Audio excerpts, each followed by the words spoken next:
Hello Freedom Seekers, I'm Jeremy Chambers, Independence Acres Homestead. Today we're going to talk about a green pepper that if you love bell peppers, you better not grow this pepper. I'll show you why.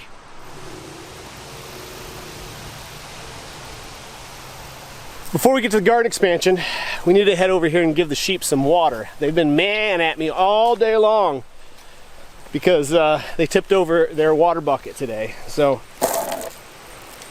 oh, is it turned off? Hi, girls.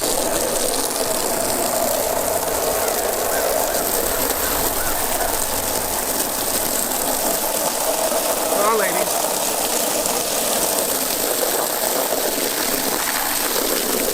I also just want to take a quick minute and say I'm sorry we haven't put out a lot of content lately. We've been busting our hind ends trying to prepare for the Homesteaders of America conference. This is one of the annual conferences that we are involved in, where we get a chance to go and share our passion about meat rabbits, get a chance to share our passion just about homestead life in general. So I've been full tilt building hair hangers, turning dibblers on the lathe, getting just so much stuff ready so that we can have a successful time at the Homesteaders of America conference.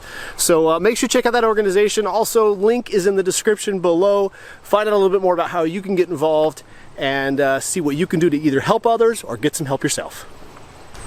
So there are a few varieties of peppers that we grew this year, and we absolutely loved almost every one of them, from the jalapenos to the lemon spice jalapeno.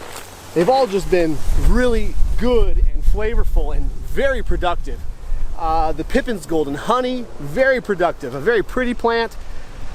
And but one has just really stood out this year, and that is the Lesya pepper. It's spelled L-E-S-Y-A. We got these from Baker Creek Heirloom Seeds. That's at rareseeds.com. Link will be below to these peppers. And I'm telling you that if you really like green bell peppers, you do not want to grow these Lesya peppers, because you will change your mind and you will never grow a bell pepper again. At least not for raw eating, maybe for some cooking, but these things are a phenomenal fresh pepper. So the first reason these peppers are just a standout is that even though it took them a little while to start fruiting, once they started, man, they're just not stopping. Here we are, it is October 1st, and we got just a plethora of little baby peppers all over these plants. The plants themselves are very healthy. We've got a little bit of bug damage, but they've been pretty resistant to bugs, and so far have been decently cold weather resistant. We've had a few nights getting down into about 35, maybe 40 degrees at most, and threw a plastic cover on these, and they haven't shown any signs of stopping because of the cold. Let me show you why I really think these peppers are amazing. Let me pick one, and I'm going to show you the thickness of the flesh on these. Let me grab one real quick.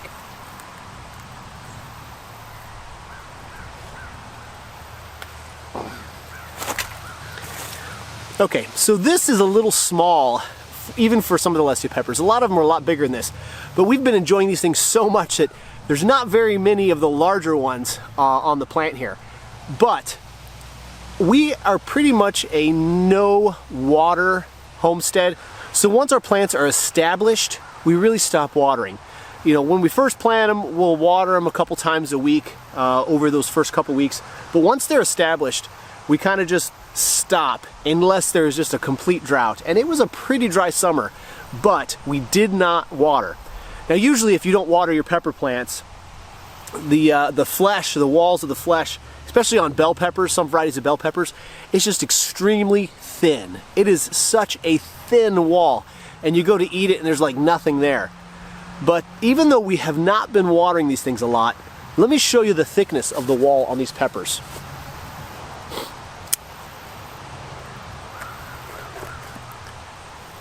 We just really enjoy eating peppers raw.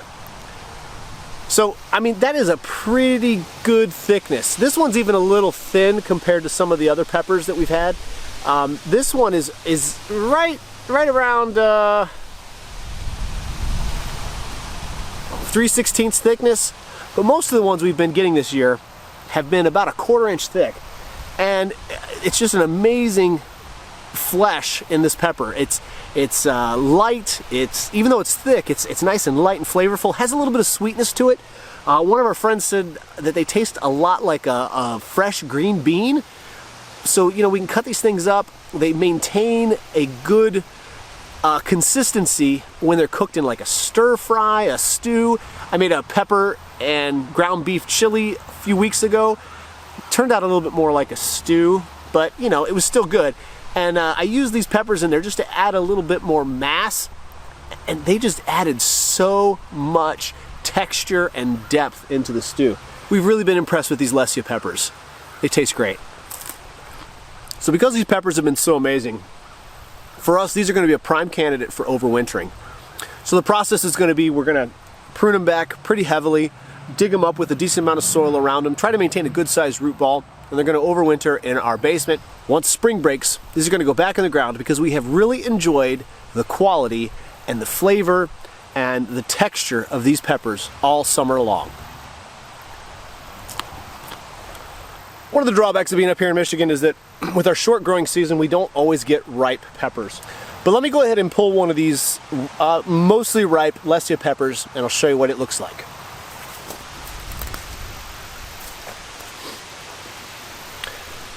So they get a nice red color when they ripen. This one's ripe on about a third of the pepper. But luckily in this red, we still have that ripe pepper sweetness that we get out of these. We just rub a little bit of dirt off of that. You know, we're homesteaders, we don't care too much about a little bit of dirt in our food. But once again, look at the thickness of that flesh.